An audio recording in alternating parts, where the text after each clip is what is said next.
Oke, kita langsung mulai aja ya. Ini layarnya udah kelihatan belum? Halo, halo. Masih loading. Hah?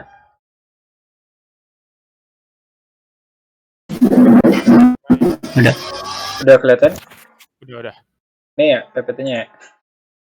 Iya. Oke, Assalamualaikum warahmatullahi wabarakatuh. Selamat pagi teman-teman semua. Kali ini kita bakal bahas sedikit tentang gimana cara make Mission Planner. Ya ini practical guide-nya lah kayak gini. Gue juga nggak tahu sebenarnya slide-nya cuma 4. Oke, jadi Mission Planner isinya ada apa aja? Yang pertama kita bisa point and click, waypoint entry, ya pakai Google Maps. Nah itu kalau kita pakai GPS. Nah terus kita bisa masukin mission commands, ya ada drop down menunya gitu. Kita bisa misinya mau ngapain aja di titik tertentu. Terus kita bisa juga, nah ini yang paling penting nih, download mission log files. Terus analisis filenya ya, gitu. Terus kita juga bisa setting autopilot ya, parameter-parameternya segala macam itu bisa kita setting di Mission Planner. Nah terus kita juga bisa ada flight simulatornya. Nah jadi dalamnya itu ada simulator yang gitu. Nah ini pertama kali nih kalau kita punya flight controller ya, ini contohnya Pixhawk ya, pakai Pixhawk. Nah ini pertama kita colok ke USB nih, mini USB. Di sini ada colokan mini USB ya. Terus kita colok ke laptop, kita connect ini portnya port berapa, connect. Nah terus kita install dulu firmware nih. Ini ada install firmware di sini. Kita pilih nih kita mau apa, mau quadcopter, ada hexacopter, ada yang quadcopter tapi motornya ada 2 nih atas bawah, ada yang 3 nih, ada yang 8, pesawat atau rover, bebas. Nah kita install tuh, nanti dia ya laptopnya harus connect ke wifi ya, jadi dia download. Terus jangan lupa ini masukin SD card di laptopnya gitu. Nah terus kalau udah, nah baru kita konekin PC kita ke wahana kita via telemetri ini nih. Ini ada telemetri. Nanti Pixhawk-nya juga nyolok pakai mini. Kalau Pixhawk-nya nggak usah pakai USB ya, bisa pakai ada port telemetrinya di sini. Telem 1 bisa di zoom sih. Nah ini ada port buat telemetrinya. Telem 1, telem 2. Nah terus laptop kita juga nyolok ke telemetri. Jadi ini koneksi kita dengan wahana ini udah wireless ya. Tadi kan masih buat install masih pakai kabel tuh, pakai kabel USB ini. Tapi kalau kita udah mau terbang nanti ya udah harus wireless pakai telemetri ini. Ya udah kita konekin, cocokin COM portnya terus connect. Nah langsung aja dah kita buka nih Mission Planner. Kelihatan nggak tampilannya? Iya bang, ada. Oke, kelihatan kan? Nah ini tampilan Mission Planner kayak gini nih. Di sini ada ya nih semacam kayak cockpit, bisa ini bisa kita atur nih apa aja yang mau ditampilin, apa bisa klik 2 kali di kiri 2 kali, nanti kita bisa pilih apa yang mau ditampilkan di sini. Itu juga bisa setting berapa banyak view yang kita pengen. Bisa kolomnya misalnya 3, terus row-nya 3, nah, jadi ada 9 ya. Nah jadi ada 9 nih, ini tinggal diisi nih mau apa, misalnya mau output dari channel 4 misalnya. Nah gitu. Di sini misalnya output dari channel berapa, 3, channel 3 ya. Terus di sini misalnya output dari channel 2 ya udah. Itulah misalnya ini bisa apa aja. Bisa siapa aja. Nah, terus di sini ini map-nya bisa di zoom ya. Nah, ini pakai Google Satellite nih di sini. Bisa di zoom. Nah, terus di sini ada oh ya sebelumnya kita setup dulu nih. Kan tadi kan di setup ya. Tadi install firmware ada di sini nih. Install firmware ada di sini. Nah, ini kita pilih bla bla bla. Nah, kalau udah install, Tadi udah diinstal, udah dikonekin via telemetri ya. Nah, kita bisa ini setting apa nih, optional hardware. Kalau ini kan gue nggak connect ke ininya ya, ke wahana beneran ya. Nanti di sini ada buat setup ini apa sih ini, kalibrasi. Nanti ada banyak nih kalibrasi di sini. Ada kalibrasi remote, kalibrasi USC-nya, kalibrasi accelerometernya, terus kalibrasi GPS juga ada di situ. Terus di sini ada parameter list. Terus gue langsung contohin lewat simulasi aja deh. Jadi di Mission Planner itu kan ada apa? Buat simulasi ya tadi ya, fitur utamanya ya. Nah, udah ini ada nih kolom simulasi nih. Kita bisa pilih nih, misal kita pengen multi rotor. Nah, kita klik, nanti dia download dulu, downloading as software. Tungguin aja dulu ya.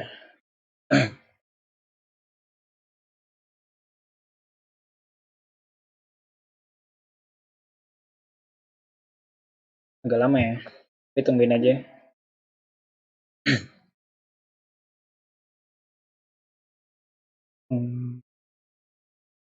Berapa lama nih?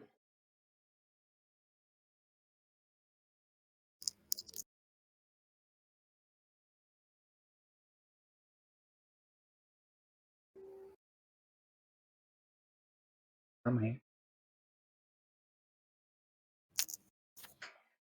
Tumben lama. Ini nih. Nah, udah kelihatan kan ya? Nah, ini kita udah masuk ke dunia simulasi. Waduh. Dunia apa sih? Nah, ini ceritanya kita lagi connect ke drone-nya. Nah, ini nggak tahu lah di mana nih. Di Amerika kali. Nggak tahu lah. Nah, ini seolah-olah nih udah connect nih kita sama wahananya nih, ya kan? Ini sensornya udah gerak-gerak lah, udah nyala-nyala nih, gerak-gerak angkanya. Nah, sama ya tadi, kayak misal ke setup. Nah, di sini ada mandatory hardware di sini, ya kan? Kalian bisa kalibrasi. Ya ini pura-pura kalibrasi ya, kan gua kan nggak connect beneran. Ini ada kalibrasi buat accelerometer, sama ini buat ngelevelin wahananya. Terus ada kompas kalibrasi kompas, ya. Nah, ini ada kompas 1, kompas 2. Biasanya kompas 1 itu di wahana di flight controllernya. Kalau kompas 2 itu kompas eksternal gitu. Nah, nanti kalibrasi nih, ya, kalian nanti putar-putar wahananya jadi dia bakal ini ada hijau-hijau gitu kayak loading gitu sampai full sini. Ini kompas 1, ini kompas 2. Itu nanti dia kalau udah selesai ya bunyi-bunyi gitu lah. Terus radio kalibrasi, nah ini remote kita nih, kalibrasi remote ya. Nah, ini pokoknya semuanya nanti channelnya digerakin. Nanti biar dia tahu batas minimum maksimum dari remote-nya ini. Input minimumnya berapa, input maksimumnya berapa. Gitu. Terus ini, nah ini kalibrasi ESC juga nih. Di ESC dikalibrasi dulu. Ya, biasanya tipenya normal aja ya. Ini nggak tahu nih kalau yang on shot, di shot apa ini nggak tahu. Nah, kayak gitu. Bukannya itu pakai remote yang dikatasin ya? Nggak bisa pakai sini juga bisa. Nih, dia kayak gini caranya. Disconnect, colok, terus nanti pakai safety switch. Ntar nanti dia bunyi tenenenenet gitu. Ya, pakai remote juga bisa sebenarnya. Tapi ya nggak tahu lah. Mungkin lebih nggak tahu deh, lebih atau enggak. Nah, nih mode-mode kita nih ada 6 nih biasanya. 6 itu udah termasuk banyak ya, karena kadang remote tidak mengakomodasi semua mode gitu. Kadang remote-remote yang apalagi yang murah gitu ya. Dia paling bisanya cuma 3 channel. Apa 3 mode. Nah, bisa 6 mode nih. Kita mau mode apa? Tinggal dipilih aja. Nah, di simple mode ada super simple. Gue lupa super simple tuh ya deskripsinya di sini. Oh, super simple.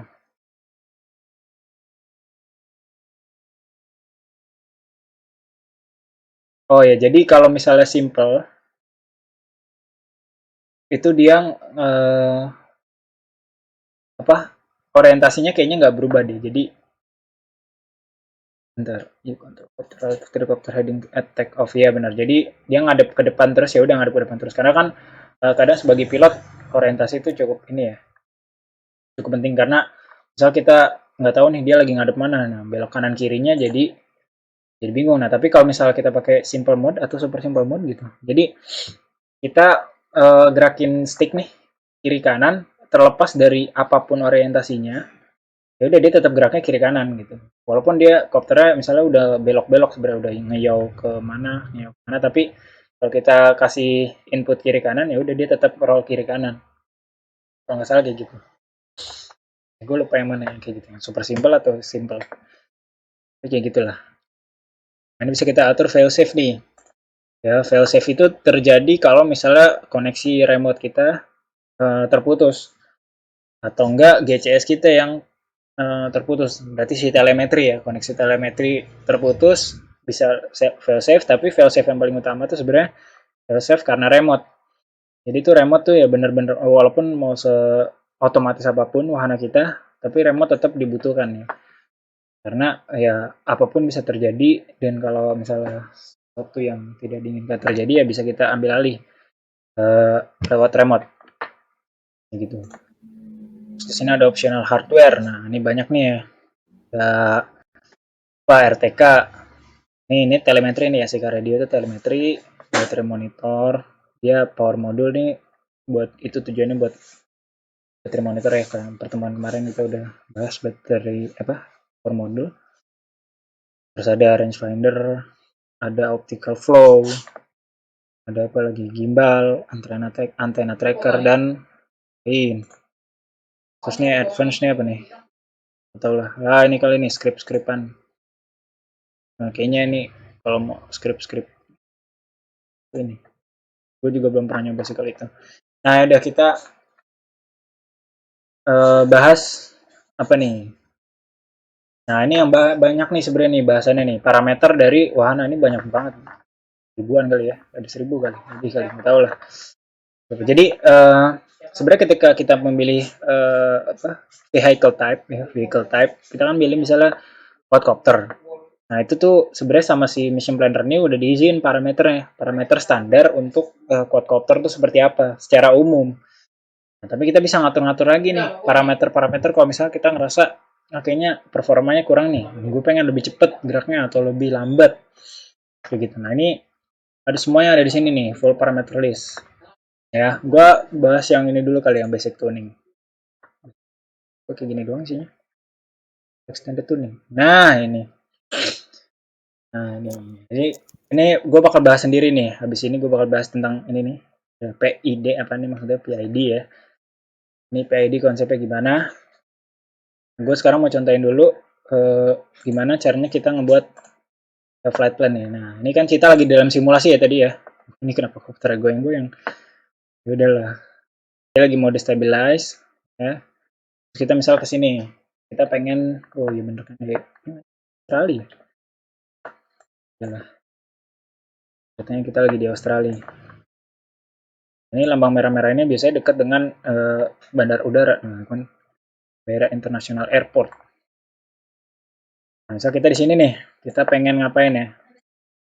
Ya udahlah gerak simpel-simpel aja. Misal sana, ini titikin aja tuh ke sana, ya kan? Terus ke sana, terus pulang deh ke rumah gitu. Ke kotak aja nih kotak. Nah, begini. Ya udah. Nah, ini waypoint. Nah, misal kita sebelum ke waypoint 1 ya kita harus take off dulu kan. Gue tambahin dulu. Gue add below. Gue naikin ke atas. Nah, balik ya? Bener-bener. Oh, iya Itu bener. 000 kan? Oh, iya bener. Nah, di sini gue misal pengen take off ya kan. Ketinggiannya berapa? Altitude-nya, wah yang tinggi-tinggi deh. Ini ada default altitude-nya sebenarnya. So, gue pengen ya udah 10 meter aja. Ya. Terusnya tadi setting default dulu. Ya udah. Kayak gitu.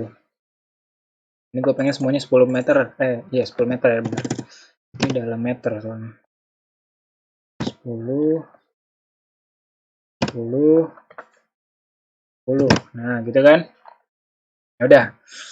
Take off, terus misalnya setelah waypoint 5, ini kan waypoint 5 di sini ya, gue pengen ada mode RTL namanya, itu return to launch. Jadi dia bakal balik ke home, ya, terus dia bakal landing. Jadi kita return to launch. Nah, terus kita write ya, write. Kita udah write nih. Kalau misal kita mau save juga bisa, ya. Jadi nanti dia ke save di laptop kita. Nanti misalnya kita pengen suatu saat memakai, udah tinggal kita load aja nanti, load file. Dia langsung kebentuk waypoint, nggak usah kita titik-titikin lagi. Nah, udah kita write ya. Kita ke data nih, ya kan? Ada action di sini nih. Nah, sebenarnya bisa pakai remote ya kalau mau nyalain, kita pengen auto nih, ya udah pakai remote aja. Cuman karena kita cerita simulasi, ya udah kita pakai klik-klik di sini aja. Pertama kita mau arming dulu. Nah, arming dulu nih, arming. Jadi istilah arming sama disarming tuh sebenarnya menandakan apakah wahana siap untuk menggerakkan motor atau tidak. Jadi kalau kondisinya arm itu tandanya motor udah siap bergerak gitu. Udah siap, ya udah tinggal jalan aja motor-motornya. Kalau disarm itu tandanya dia nggak bakal gerak. Jadi mau remote dimainin gimana pun ya kekunci lah istilahnya disarm tuh. Udah, sekarang gua arm dulu ya. Tadi arm loh, dia ada tandanya arm. Terus ya udah gua tinggal klik auto. Do action ya? Nah, soal auto juga harusnya bisa. Langsung auto. Bentar, are you sure want to auto apa sih ini? Ulang-ulang. Sini. Langsung auto aja ya? Oh, set mode pilih Oh ini. ya, kemarin. Iya. Coba gue ulang ya. Arm, mode not armable. Mode not So, enable. oh ini mode gue di sini masih auto soalnya, jadi dia nggak bisa arm. Jadi gue harus apa dulu ya? Stabilize dulu kali. Set mode. Nah, dia stabilize. Baru dia bisa arming kayaknya gitu. Arm, auto deh. Terus auto set. Nggak telok, kok nggak jalan? Coba kayaknya nggak naik. Gak jalan. Kenapa tuh? Kok bisa ya? Attitude. Kenapa dia nggak jalan? Ya. 10. Kemarin gue perasaan pakai Southwing bisa. Off. Take off tuh auto take off kan? Take off. Take off. You repeat bla bla bla. Kita coba lagi. Apa sih? Salah. Stabilize. Set mode. Arm. Auto. Gak mau. Kok nggak mau sih deh? Ya, gak tahu kenapa. Coba. Resumation. Ini nggak mau deh.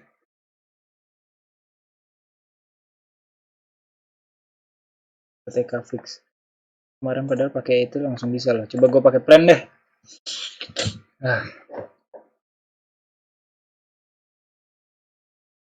Tunggu dulu lagi. Download STL.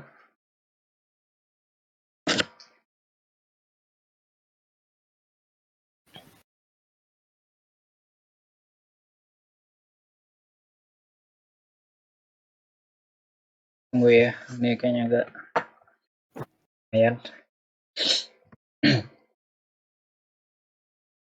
Nah, gini kali ya. Kok tadi terbang? Nah, chatnya lagi establish connection ya. Begini kali ya. Nah, kita punya plan. Apa plan kita? Plan kita masih sama ya. Auto take off, take off. Coba kita ke mana? Action. Ini manual ya. Coba kita arm. Auto. Jalan nggak deh? Udah RTL aja. Terus tuh apa sih yang bisa? Dan kurang nggak sih? Udah kemana-mana dia. Nggak jalan juga friend-nya. Iya. Kayaknya kemarin gue bisa jadi apa, ada yang kurang ya? Gue lupa.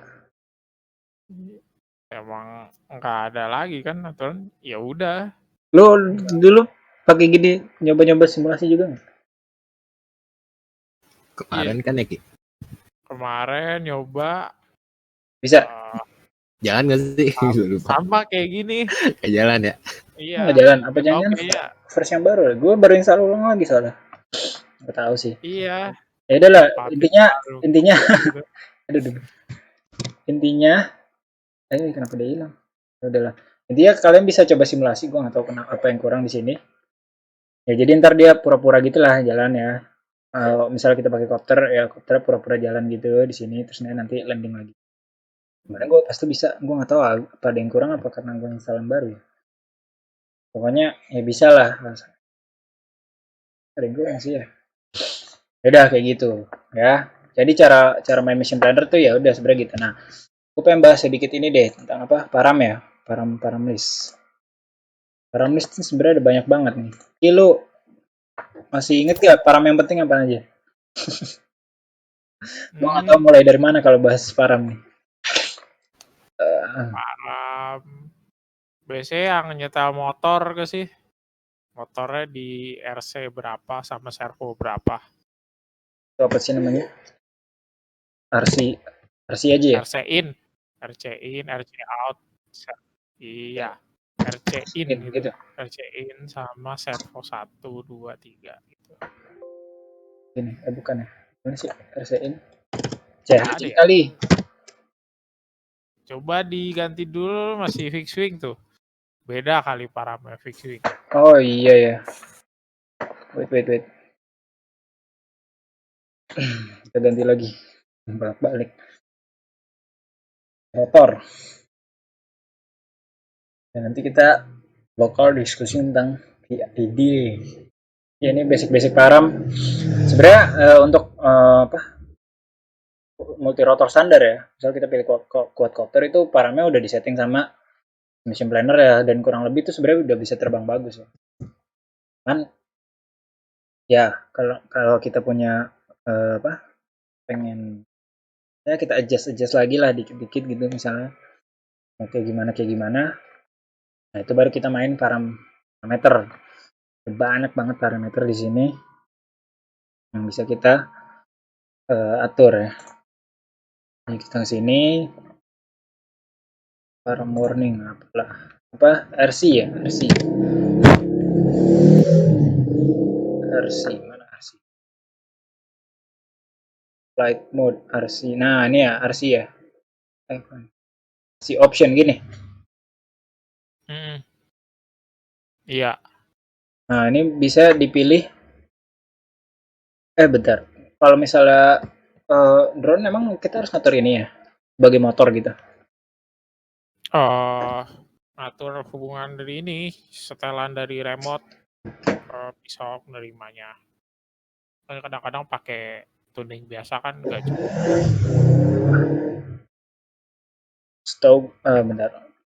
Yang kalau nggak salah itu yang harus diatur, nah ini nih channel 5 biasanya. Channel 5 tuh sebagai biasanya flight mode. Mana flight mode di sini nomor berapa? Mana sih flight mode? Auto. Flight mode. Function. Mana sih flight mode? Atau itu nggak sih? Versi 5 tuh maksudnya berarti channel 5 kan ya? Iya, channel 5. Channel 5. Mana sih? Duh, kok gue jadi Nggak tahu ya. Ada ya? Hah? Atau di sini flight mode-nya? Flight mode. FLT. FLT bukan sih? FLT. Oh iya, flight mode channel. Nah, di sini ngaturnya. Ya, kenapa kebanyakan channel 5? Karena dia biasanya nilai PWM-nya bisa banyak. Maksudnya biasanya toggle-nya itu bisa 3 kali switch. Jadi bawah, tengah, atas. Nah, gitu. Ini biar dia banyak variasinya, makanya kita pakai channel 5. Terus parameter penting apa ya? Parameter take off ya. Misalnya take off. Off mana nih? TK off ya, apa sih? Mana sih? TK off gitu.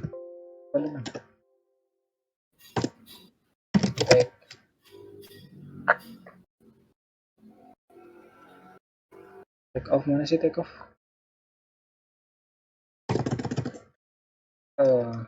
TK off ya. Enggak ya?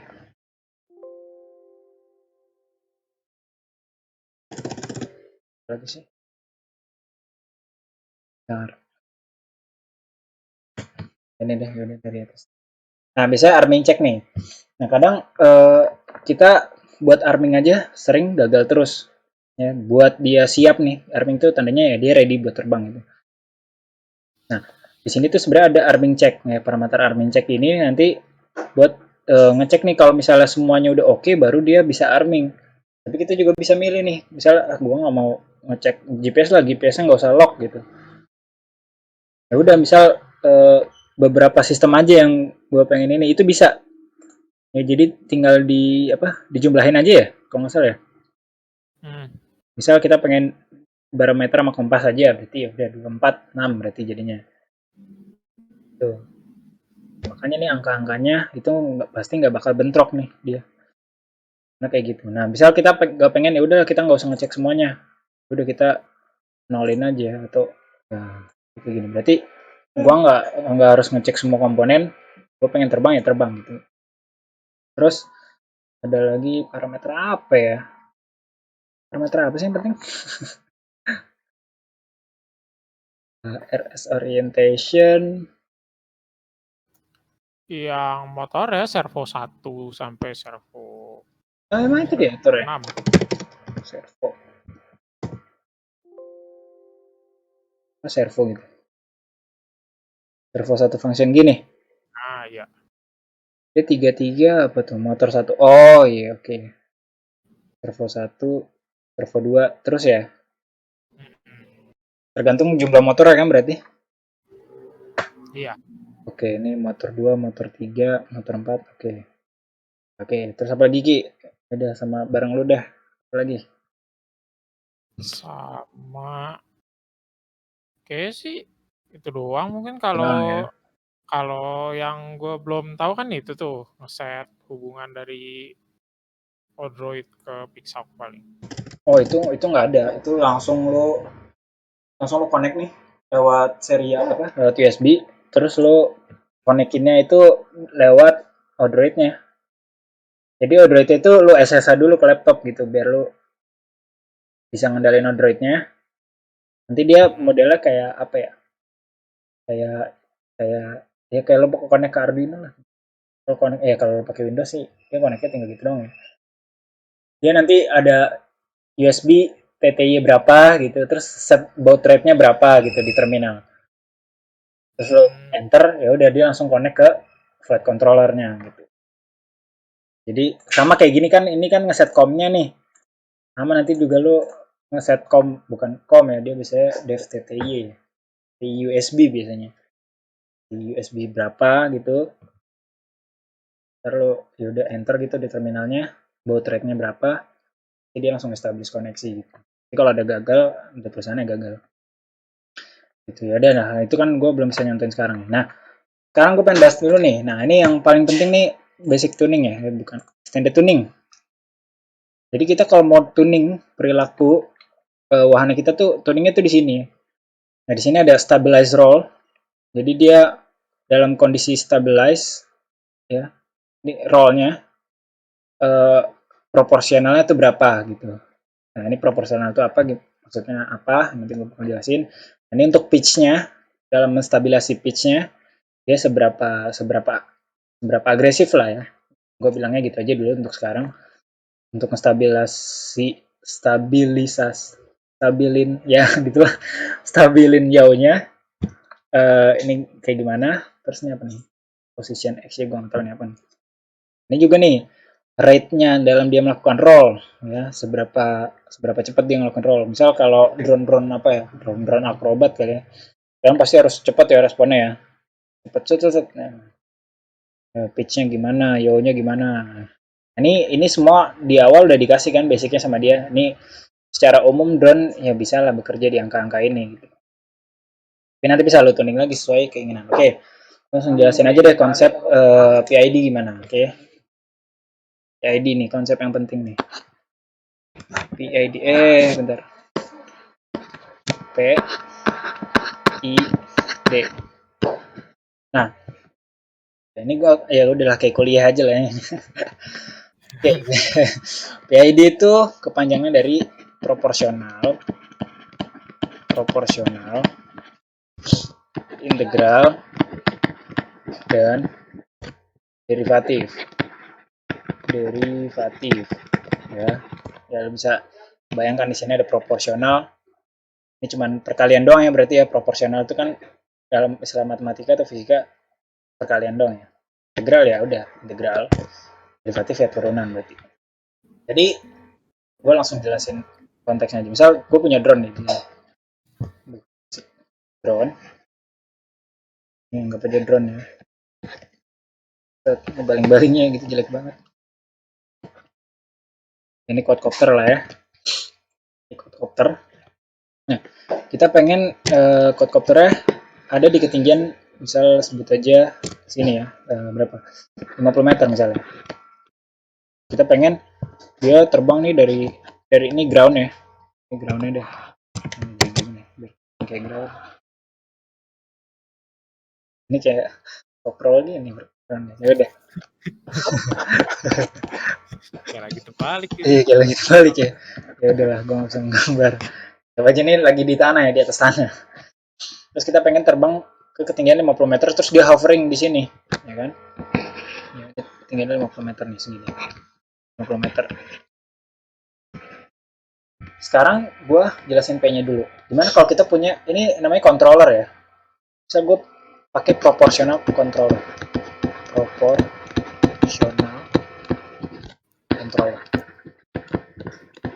Nah, ini gue agak ngajarin kali dikit nih. Misalnya ini drone kita nih. Ini gue pakai blok diagram. Ini drone kita. Nah, dia ada outputnya nih. Misalnya ngeluarin outputnya berupa ketinggian ya. Saja X ya. Atau H deh.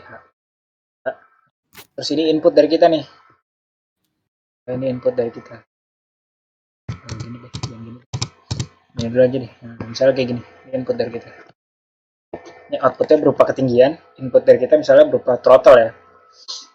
Atau jangan throttle deh. Ya udah throttle aja deh. Throttle.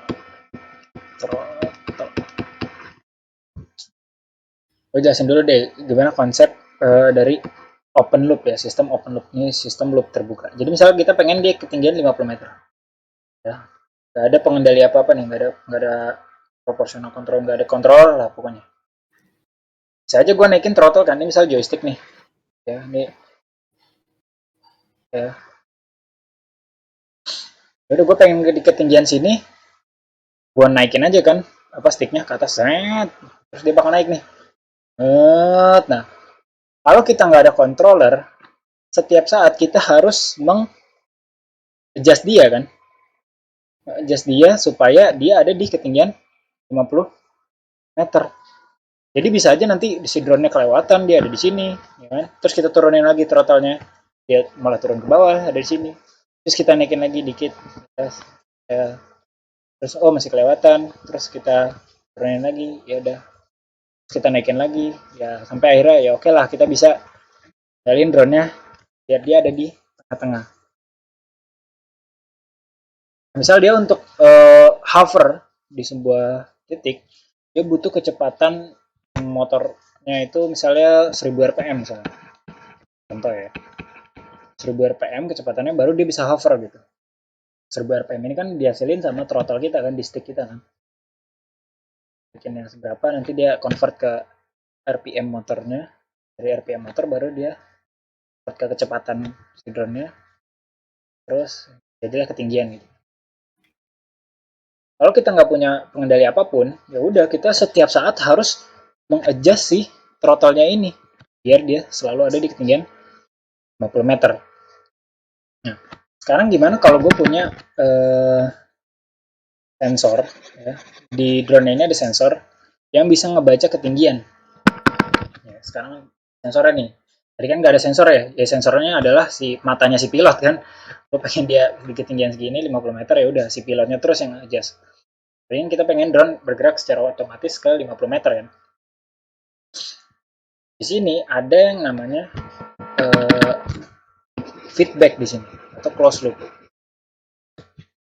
Misal di sini outputnya ketinggian ya, kita bisa ngebaca nih sensornya. Oh, ketinggiannya segini. Nanti si drone-nya bakal nyesuaiin berapa throttle yang harus gua kasih ke si drone-nya. Ini dari ketinggian ini dimasukin sini. Nanti kan dia bakal ada error ya. Misal gue pengen set point-nya tuh 50 meter. Ya, set point itu adalah acuannya. Tapi si drone nanti kebaca nih setiap saat. Misal dia masih 30 meter. Nah, berarti kan ada error sebesar 20 meter kan. Ini dia bakal nge-generate sinyal error. Nah, dari error ini yang bakal di-convert. Misal di sini ada dua controller ya. Controller gitu ya. Ini errornya. Ada controller C gitu. Dia yang bakal ngatur berapa throttle yang harus dikasih ke drone-nya supaya errornya ini jadi 0. Biar errornya misalnya ya di sini hanya berarti jadi 50 juga ya. Nah, konsep dari proportional controller itu basicnya cuman ngaliin aja nih, ngaliin error sama konstanta proporsional kita. Misal konstanta proporsional kita berapa? 2 gitu. Di sini 2. Udah errornya misalnya 20. Ya udah 40 ini yang bakal dikasih ke si drone-nya.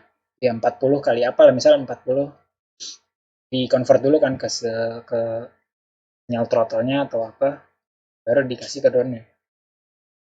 Nah, jadi lo bisa bayangin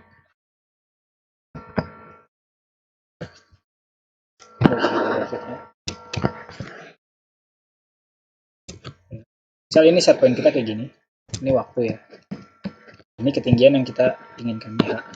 Nah, kira-kira dengan proportional controller itu jadi kayak gini nanti outputnya. Dia lama-lama makin mendekati set point-nya. Nah, gitu. Misal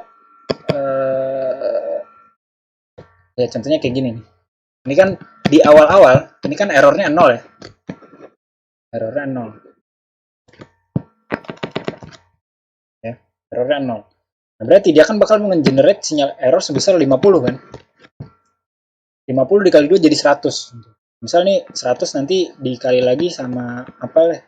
Sama 10 misalnya buat nge-generate throttle sinyal PWM harus berapa gitu.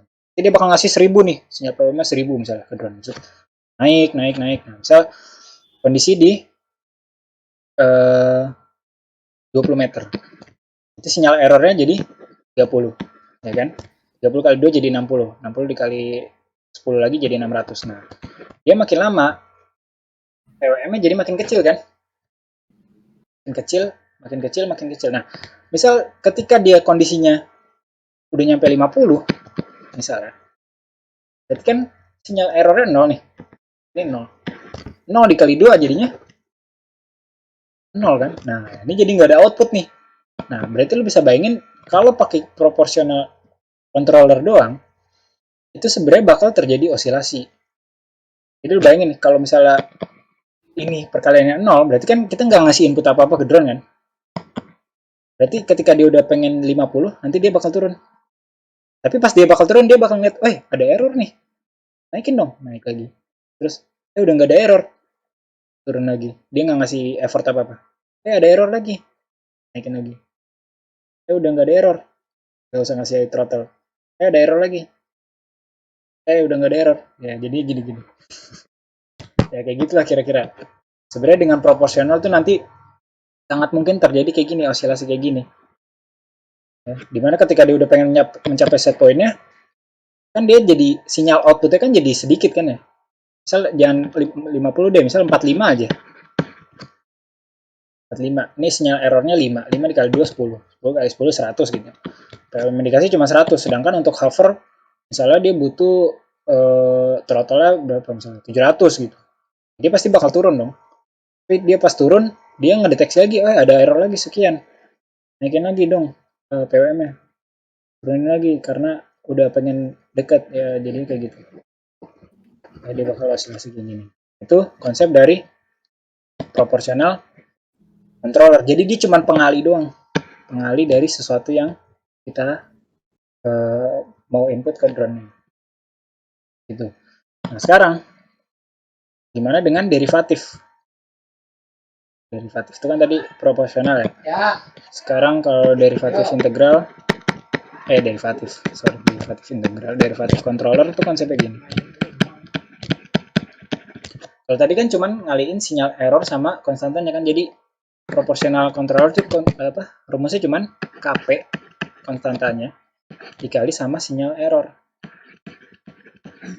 Ya udah, inilah yang bakal jadi input ke drone-nya. Ya, inputnya ini bisa apapun, bisa dalam bentuk throttle, bisa dalam bentuk kecepatannya.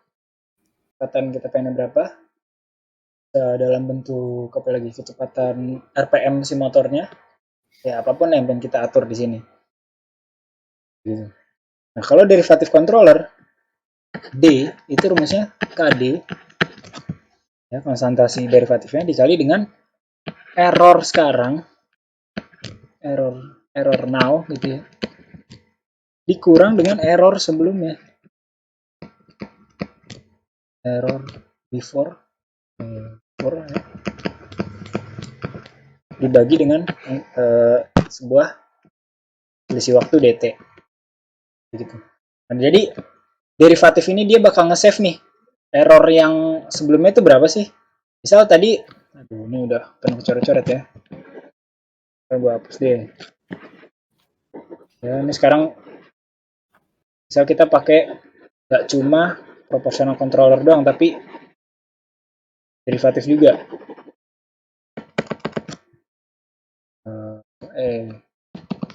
Gak susah ya makanya.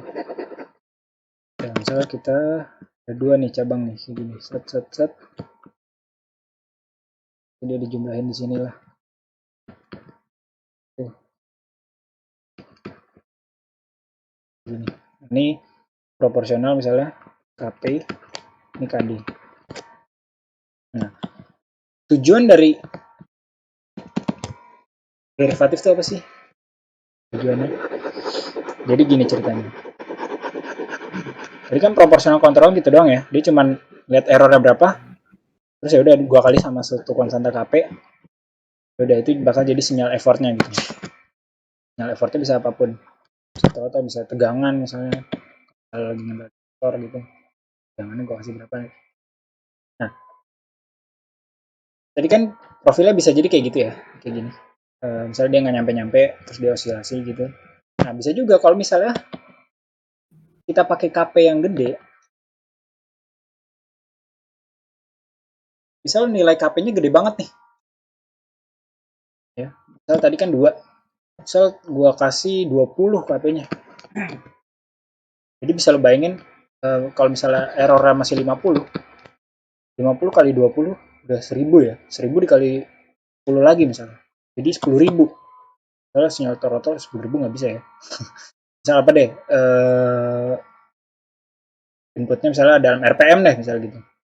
Nah, bisa juga kalau misalnya kita KP-nya terlalu besar, itu responnya jadi cepet banget kayak gini. Nah, sampai-sampai dia bisa kelebihan,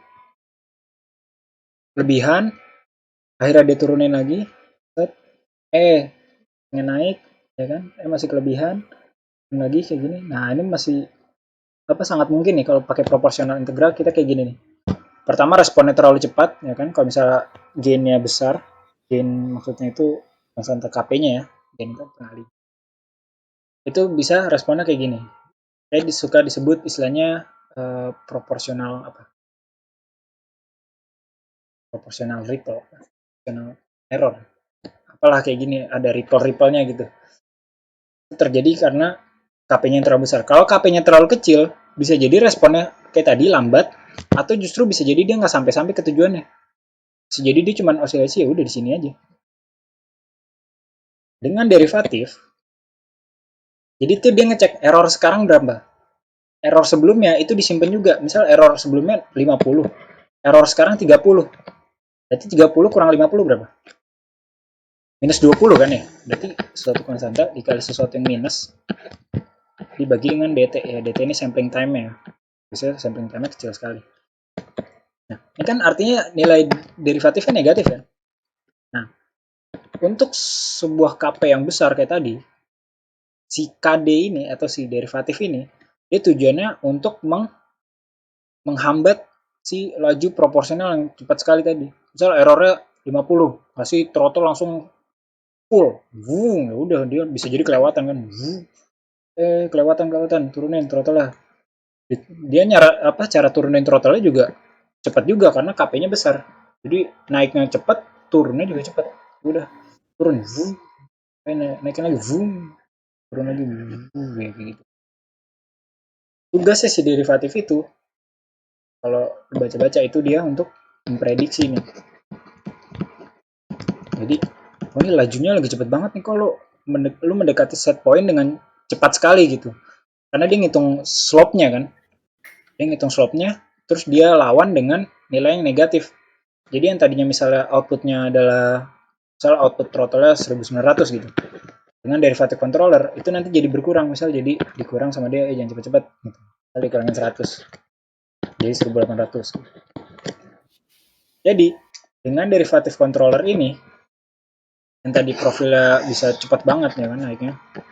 Soalnya set point-nya gini, bisa kayak gini, ya kan. Dengan derivatif itu bisa ditahan sama dia, biar bro jangan cepat-cepat lagi gitu. Ya mungkin kelewatan dikit tapi ya bisa lah. Gitu. Jadi derivatif ini untuk memperhalus respon kita. Jadi biar nggak cepat-cepat ataupun ya bisa nggak lambat juga bisa gitu. Jadi, kalau misalnya lambat kan misalnya error sekarang 20. Terus error sebelumnya 10 ya kan. Loh, kok ini berarti kopternya malah turun kan? Berarti D-nya justru malah ngebantuin gitu. Tapi kalau misalnya responnya terlalu cepat, si D ini malah justru ngurangin, jangan cepet-cepet gitu. Tapi kalaupun dia si P-nya nggak sanggup untuk mengkompensasi errornya, ini misalnya P-nya di sini nih kan nggak nyampe-nyampe kan, ini malah bisa dibantuin sama si D-nya ini gitu. Jadi untuk derivatif tuh gitu, nanti dia dijumlahin aja di sini. Ini kan summing blok aja. Itu. Nah, itu untuk D. Jadi konsepnya gitu. Kalau KP udah tinggal sinyal errornya berapa dikaliin KP, itu jadi outputnya. Outputnya bisa dalam bentuk apapun. Kalau derivatif itu error sekarang dikurang error sebelumnya. Jadi dia harus nyimpen ya. Kalau ini kan ya udah kondisi sekarang aja, error sekarang berapa kaliin KP. Kalau ini dia udah pakai memori nih di sini. Error sebelumnya berapa, dia bakal ngeliat. Oh kalau misalnya error sekarang 10, error sebelumnya tadi 100. Nah ini kan bergeraknya cepat banget ya berarti. Kayak dia berusaha untuk menahan laju yang terlalu cepat. Nah, gitu. Yang terakhir ada yang namanya integral controller. Integral controller. Satu controller. Nah, dia persamaannya gini. KI kali dengan error sebelumnya. Error before aja lah. Sorry, bukan error sebelumnya, tapi jumlah dari error sebelumnya. Error ditambah error sekarang. Error kali dt. Kali dt. Kalinya itu di mana sih?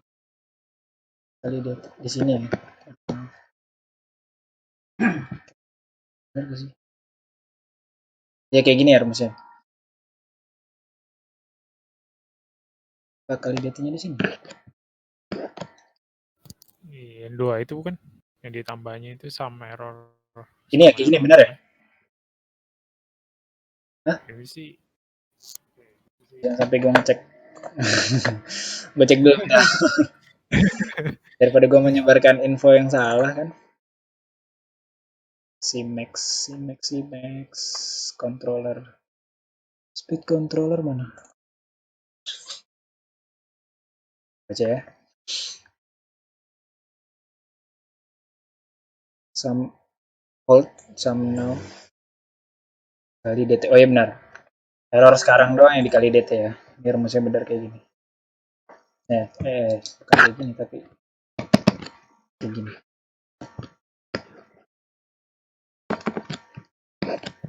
Nah, oke. Nah, jadi lu bayangin nih. Nah, di sini ada jumlah dari error. Jumlah dari error berarti lu kalkulasinya harus ada lagi nih. Jumlah dari error itu maksudnya apa? Sum error adalah error sekarang. Sum error sama dengan gini aja deh. Plus sama dengan jangan pakai bahasa ini. Dengan sum error plus error now. Nah, jadi lu harus definition dulu nih, sum error kan awalnya 0 ya. Jumlah dari errornya awalnya 0 nih. Ya kan? Jadi setiap kali lu ngiterasi ini ya. Ini kan pertama 0 ditambah error now, berarti sum error jadi ya error now kan. Tapi pas dia iterasi lagi sum error sama dengan sum error, berarti yang tadinya misal gue contohin pakai angka aja deh. Misal pertama sum errornya 0 nih. Ya kan? Berarti kan sum error sama dengan 0 ditambah error sekarang misalnya 50. Ya. Terus di iterasi kedua, ini udah nggak dipakai lagi ya. Ini cuma buat inisialisasi di awal. Iterasi kedua, sum error, kan sum error sekarang jadi 50 kan? Sum error sama dengan 50 ditambah misal error sekarang 30, berarti ini jadi 80 ya. Terus pas iterasi ketiga, berarti sum error sama dengan yang tadinya 80 ditambah error sekarang misalnya 10, jadi 90. Nah, gitu. Jadi diakumulasi terus ya. Sum error tuh dia mengakumulasi semua error yang terjadi. Jadi semua error now itu dijumlahin terus deh. Error sekarang berapa? 30, simpen. Error sekarang berapa? 20, berarti 30 tambah 20. Error sekarang berapa? 10, 30 tambah 20 tambah 10. Kayak gitu. Itu sum error. Dia, berarti kan dia mengakumulasi error yang terjadi kan. Selama proses itu errornya berapa sih? Jadi kalau bisa bayangin, ini gua hapus nih.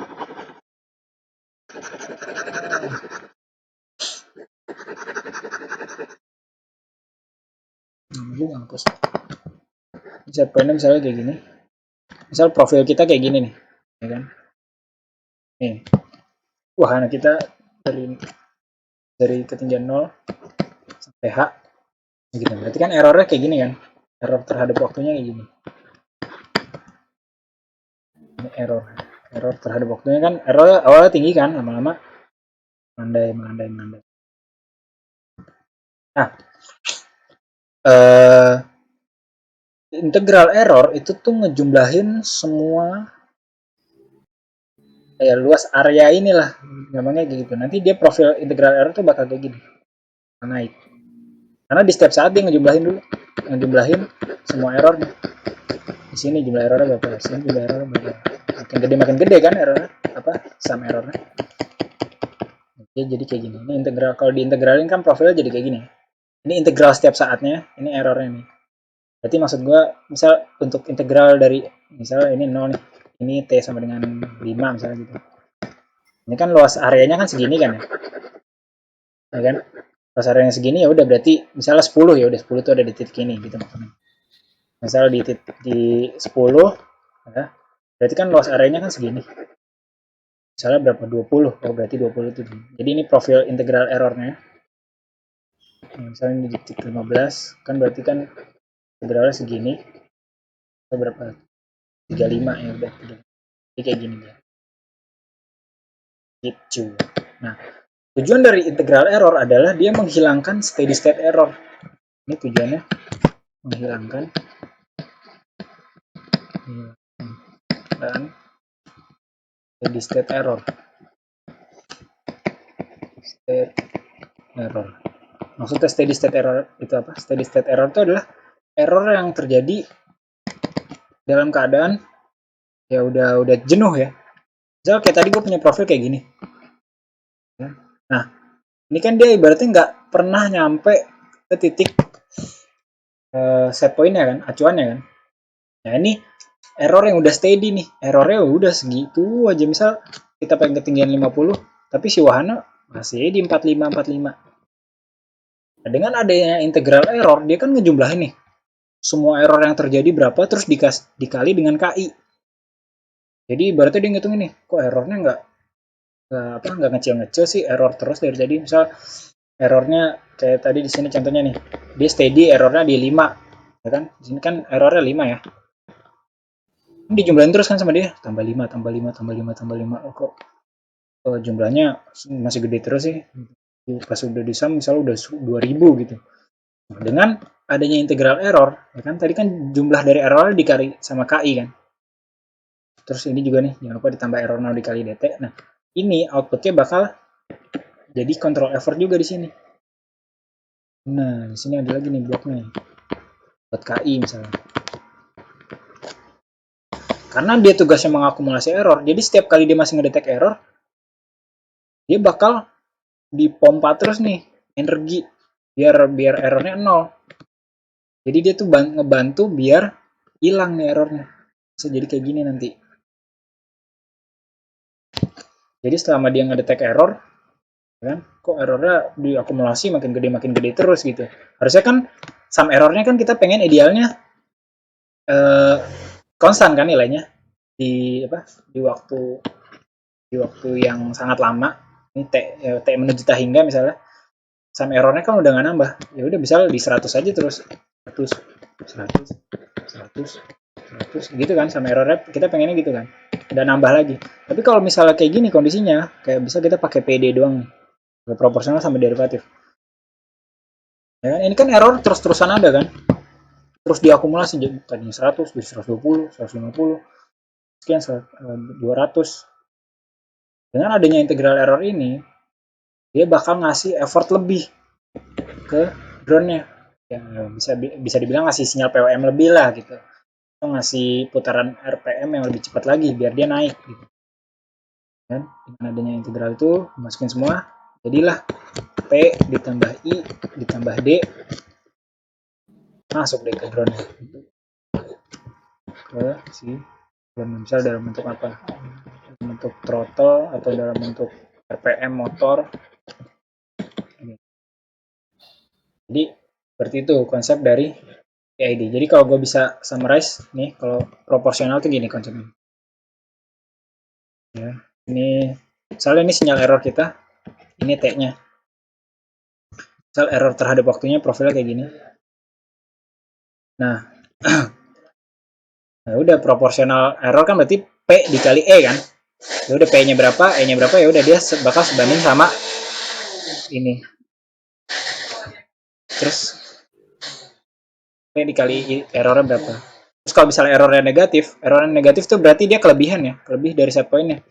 Misal set point-nya 50, dia di sini misalnya. Nah, ini kan kelebihan nih. Error yang negatif sifatnya. Jadi dia balikin lagi. Gitu. Ini proporsional. Kalau derivatif, kalau misalnya kita punya profil error kayak gini,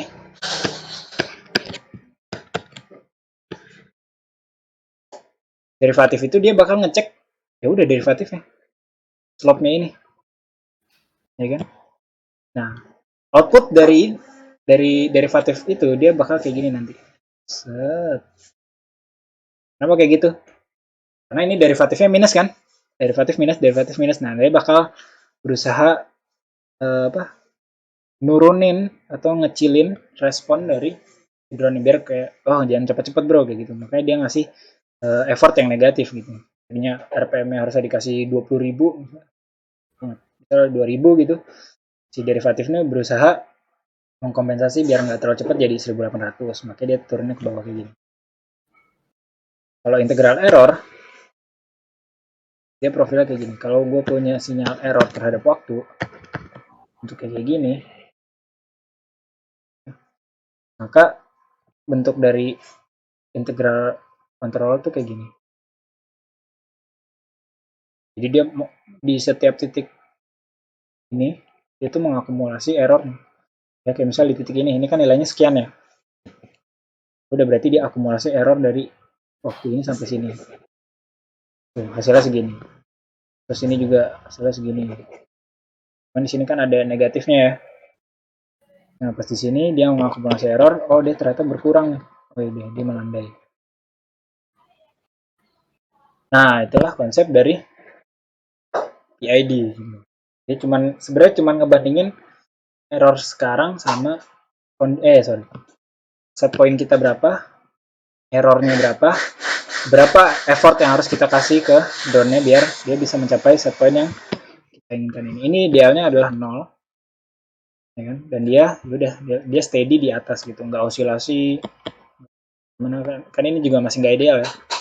Masih goyang-goyang. Kalau lu bisa bayangin kalau lu misalnya lu punya drone kasih KP yang gede, itu bisa jadi dia drone-nya bakal naik turun. Nah, P-nya terlalu besar, jadi dia responnya terlalu cepat. Jadi P itu buat bagusnya responnya, mencapai set point-nya, derivatif itu biar memperhalus responnya, integral itu untuk menghilangkan steady state error. Konsepnya kayak gitu. Ya, mungkin lo agak pusing tapi ya kayak gitu. Algoritmanya cuman gitu doang kok. Nih kalau gue bisa tulis ya algoritmanya. Ini P sama dengan KP kali error sekarang. Error now. Terus D itu KP ini bisa lo KD ini bisa lo terjemahin jadi kode nih nanti. Soalnya kode gue juga cuman kayak gini doang. Error before dibagi dengan DT. Nah, DT ini sampling time-nya lu bisa berapa? 0,1 lah, 0,01 bisa. Ini itu sama error.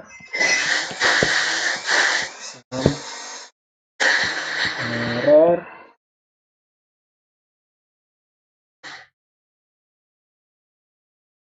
Ya tadi.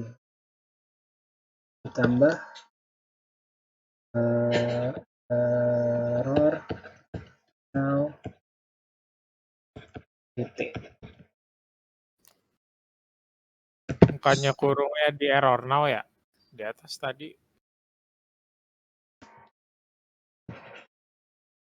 Ini. Oh, gue kurangin lagi. Jadi 2 kali. Nah, gini, namanya gini.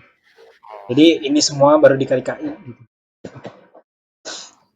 Nah, ini sum error-nya ya udah lu set dulu aja sebagai 0 misalnya. Terus error before juga lu set sebagai 0.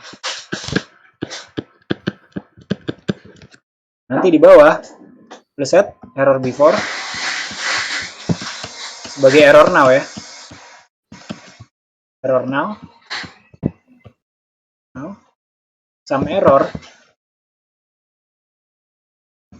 ya, lu set sebagai sum error tambah error now. Udah gini dong. Baru deh, tinggal di bawah. Ya misal di bawah lagi ya. Gue taruh sama control effort misalnya, control effort dengan P I D. Udah. Ini yang bakal masuk. Kalau gue kemarin tuh yang gue kontrol itu kecepatan. Jadi kontrol effortnya berupa kecepatan aja. Nah, misal tapi dia dalam bentuk Vx, Vy, Vz ya. Jadi ini independen nih masing-masing. Jadi ada Px, Pd, Dx, Ix. Nanti gue ada lagi Py, Dy, Id.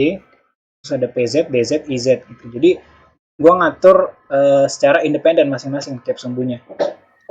Soalnya yang enak dari ROS itu Mafling ya, Mafros gitu. Dia ada pakai package Mafros. Lu bisa langsung kan kalau tadi kan mikirnya input throttle kan. Input throttle kan lu nggak tahu kan throttle sekian kayak gimana.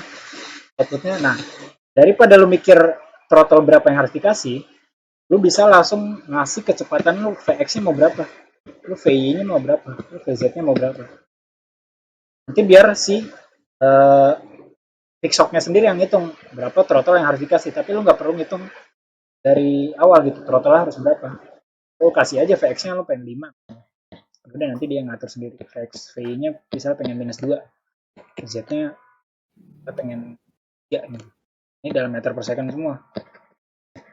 Jadi lu nggak perlu mikirin PWM lah atau throttle atau apa yang low level, lu mainnya di high level aja, mainnya di sini. Kayak gitu. Udah kayak gini algoritmanya. Kalau lewat kode gue juga ya cuman kayak gini emang. PID itu. Sekarang kalau balik lagi ke sini ya udah, lu sekarang udah ngerti kan konsepnya dari PID. Nah, P ini sebagai proporsional, I sebagai konstanta integratornya, D itu sebagai derivatif. Kalau lu pengen responnya cepet, ya, rollnya pengennya agresif nih, ya, lu naikin ini. Ya. Tugas agresif tuh ya si P ini. Ya. Lu pengen berapa? Misalnya 0,3, gue pengen dia agresif deh rollnya gitu. Nah, ini apa nih? Oh, 0,5 malah. Udah. Terus I-nya. Nah, I-nya ini tujuannya biar capai steady state error yang 0. Nah, tapi dia juga bisa bikin dia jadi osilasi juga, bisa kelebihan juga dengan integral ini. Dia bisa bikin dia jadi kayak gini. Steady state-nya bakal 0, tapi bisa juga dia bakal ngelewatin set point yang udah kasih. Sama kayak P dia. Tapi kalau P kan ya udah kondisinya kayak gitu ya kayak gitu. Cuman kalau dengan adanya integral udah pasti dijamin steady state errornya bakal 0. Kalau gue pengen nyampe sini, ya dia pasti bakal nyampe dengan adanya I. Tapi kalau lu ininya lu nolin, ini belum tentu nyampe. Tapi bisa juga nyampe dengan P. Tapi belum tentu. Tapi kalau dengan adanya itu pasti nyampe. Nah, kalau D ini untuk memperbagus responnya nih. Ya. Biar lu nggak pengen dia responnya, misalnya kayak tadi nih, dengan P yang besar kan, responnya jadi cepet banget nih. Lu pengen, ya udahlah agak ditahan dikit gitu. Nah, jadi cara tuning itu yang bener tuh mulai dari P dulu, terus ke D, baru main di I, biar steady state errornya hilang. Gua nemu video ada bagus nih. Ya, dia dari apa namanya? Modern Robotics. Empirical apa namanya? Empirical PID tuning. Nah, ini. Empirical PID tuning. Nah, nih videonya ini. Jadi dia mulai dari P dulu. Nanti responnya kayak gimana? Ya, digedein terus P-nya pokoknya sampai bener-bener hampir deket sama set point-nya. Tapi kan dia bakal osilasi kan. Terus baru dia main D-nya. Dengan D-nya nanti bakal makin smooth. Tapi masih ada errornya. Jadi baru dia naikin I-nya. Baru bener-bener steady state errornya 0. Dan responnya bagus. Gitu. Jadi seperti itu sebenarnya konsep PID. Simple banget. Sama buat yang programmer nanti ya lu bisa kebayang lah. Jadi gimana. Dan ya cara nentuin konstanta PID itu emang paling bagus ya dengan paling bagus ya. Ya kalau paling bagus ya lu harusnya punya model matematisnya gitu dari wahana lu. Tapi kan sangat sulit ya. Punya model matematis dari wahana tuh ya gimana cara ngitungnya. Kan? Susah banget lah, susah. Bukan yang mustahil tapi susah. Nah, dengan metode empiris ini ya udah lu bisa tuning secara manual. Misal lu coba take off aja dulu, take off set, dia kayaknya responnya terlalu cepat, berarti P-nya dikurangi. Ternyata pas P-nya dikurangin, dia nggak nyampe sama tujuannya gitu. Udah coba tambahin I-nya atau tambahin D-nya biar dia lebih halus lagi respon. Gitu. Nah ini semua masing-masing ada. Misalnya buat roll ada ya, roll itu yang apa sih, kiri kanan ya. Roll itu kiri kanan, pitch itu buat maju mundur, jauh itu buat yang muter. Itu. Nah, ini ada apa nih? Throttle axle. Ini juga ada throttle axle. Oh, ini maksudnya apa? Throttle rate, altitude hold. Ini ada climb rate ya, altitude. Climb rate tuh rate dia manjat ya. Ya sama aja lah sebenarnya. Oh ya ini ya buat ketinggian berarti ini ya. Buat ketinggian nih. Kalau lu pengen respon ketinggiannya kayak gimana itu ngeliat di sini. Ini bakal nentuin climb rate-nya dia. Cara dia nanjak tuh gimana. Apakah sangat agresif, apakah pelan-pelan aja. Kayak gitu. Ya udah sih itu aja dari gua. Sama ya udah paling kita bisa diskusi. Bentar.